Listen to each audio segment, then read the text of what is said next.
안녕하세요. 저희는 도시재생 사회참여 동아리 2팀 유현, 이수경, 이수민입니다. 저희는 경상북도 의료인프라 문제점 중 독거노인 의료인프라 문제점에 대해 조사를 해보았습니다. 목차는 서론의 현실태와 문제점, 본론의 문제점에 대해 현재 시행하고 있는 방안, 결론의 현재 시행하고 있는 방안 보완 및 새로운 방안으로 진행됩니다. 문제점 중 첫 번째는 전체 인구에서 노인이 차지하는 비중이 커지는 가운데 노인 인구 중에서 독거노인의 비중이 더 빠르게 증가하고 있습니다. 경상북도 주민등록인구 통계에 따르면 경상북도 독거노인 가구 비율이 11.7%로 전국에서 두 번째로 높은 수치를 나타내며 우리 주변의 독거노인 문제가 심각해지고 있습니다. 두 번째로는 홀로 사는 노인이 배우자나 가족과 함께 사는 노인에 비해 위험에 노출되었을 때 즉각적인 대응이 어렵습니다. 이에 따라 독거노인 고독사나 상황에 빨리 병원으로 이송되지 못하는 등의 문제점이 발생하고 있습니다. 주로 독거노인이 사망하는 이유는 고독사 때문입니다. 이러한 원인은 총 6가지로 알아볼 수 있습니다. 첫 번째는 개인주의의 팽배로 인하여 공동체 의식이 붕괴되었기 때문입니다. 최초의 사회 공동체라고 할 수 있는 가정이 핵가족 형태로 변화하면서 두 자녀 또는 외동 가정이 점점 증가하며 부모와 자식 간과 형제 간의 관계성이 상실되어 배려나 양보보단 자기중심적 사고 방식이 보편화되었기 때문입니다. 두 번째는 1인 가구 증가와 가족관계의 단절입니다.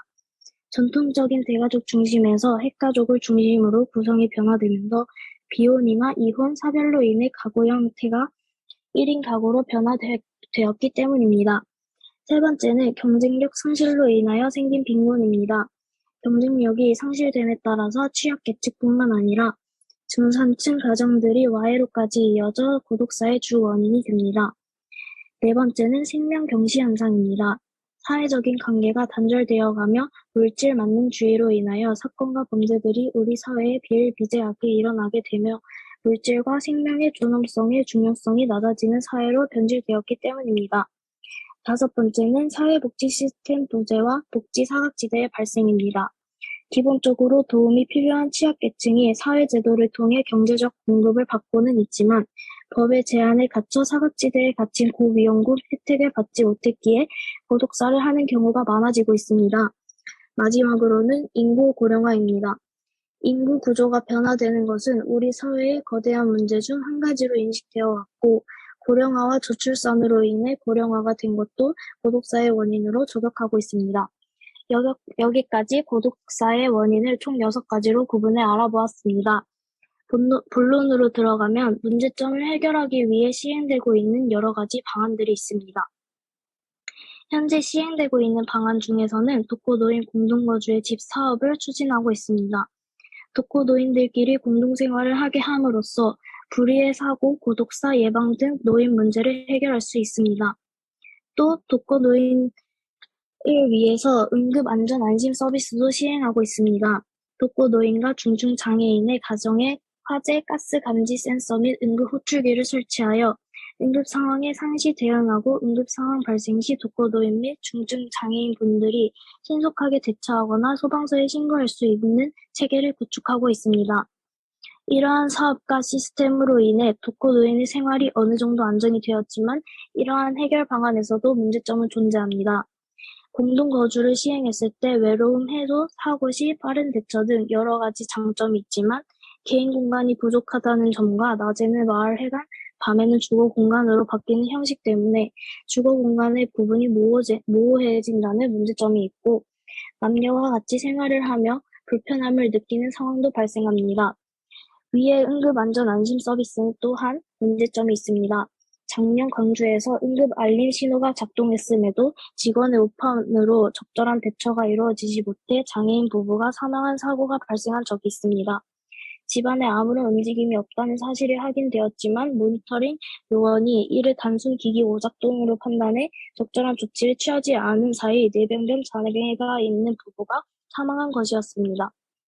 이러한 사고로 인해 보건복지부는 노인 맞춤 돌봄 대상자의 경우 생활지원사를 독거노인 응급 상황 대응 인력으로 추가하는 등 대책을 마련하였지만 명확하지 않은 업무 집중으로 인해 독거노인과 생활지원사 모두 불만이 많은 상황이 되어버렸습니다.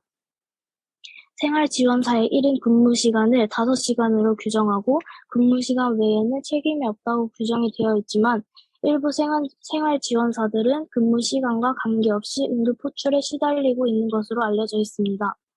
또한 응급안전 알림 서비스의 사각지대를 없애고 효율적인 관리를 위해 생활지원사 인력을 추가하였지만 땜질식 처방에 그치고 있다는 점과 심정지나 거동이 불편한 사람들은 응급 호출기를 누를 수 없고 지원 대상이 상시 보호가 필요한 독거노인 및 중증 장애인이기 때문에 기준이 모호해 이 서비스가 정말로 필요한 독거노인이 지원 대상 기준을 충족하지 못해 서비스를 이용하지 못할 수도 있다는 문제점 또한 해결하지 못한 문제점으로 남아 있습니다.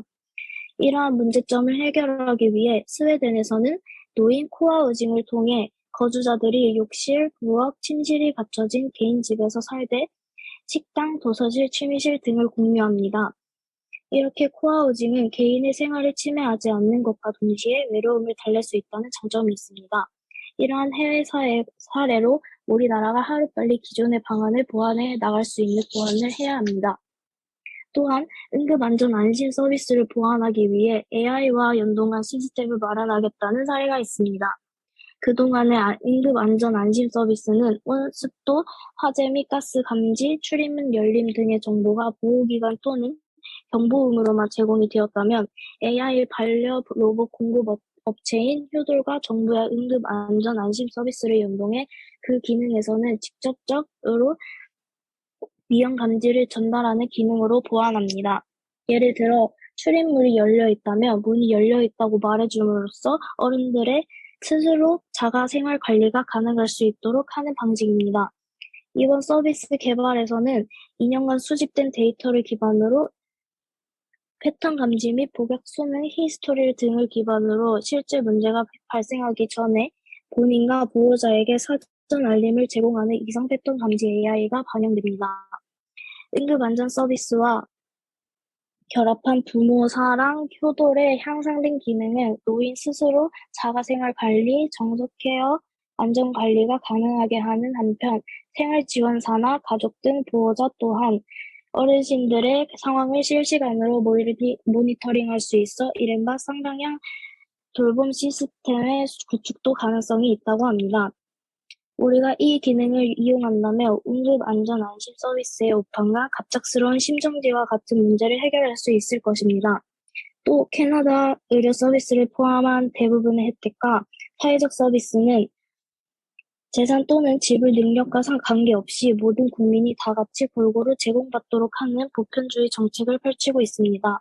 의료 서비스는 국민 모두가 누려야 할 보편적인 권리이기 때문입니다. 우리 주변을 돌아보면 노인들이 많고 독거노인 고독사나 응급 상황에 병원으로 빨리 이송되지 못해 숨진 노인들에 대한 뉴스를 보면서 노인 인구 증가에 따른 독거노인의 의료 인프라 개선에 대한 필요성을 느꼈습니다. 그동안 독거노인에 대한 여러 가지 지원 정책과 방안들이 나왔지만 돌봄의 사각지대가 지속되어 왔고 독거노인의 맞춤형 서비스가 많이 미흡하고 보완해야 하는 부분이 많이 있다고 생각했습니다. 이번 기회를 통해서 독거노인이 겪는 실질적인 문제를 파악하고 이를 해소하고 지원하기 위한 방법을 모색해 마련해야 한다고 느꼈습니다. 또한 코로나로 인한 언택트 시대가 진행되고 있는 상황에서 ICT와 병합하여 앞으로의 독거노인에 대한 의료 서비스를 마련하면 좋을 것 같다는 생각이 들었고 우리가 사회적으로 취약계층인 노인들의 의료 문제에 대해 더욱 관심을 가지는 계기가 되었습니다. 독거노인을 비롯한 모든 사람들이 의료 문제에 대한 걱정 없이 행복한 삶을 살아갈 수 있기를 희망합니다. 이상으로 발표를 마치도록 하겠습니다. 감사합니다.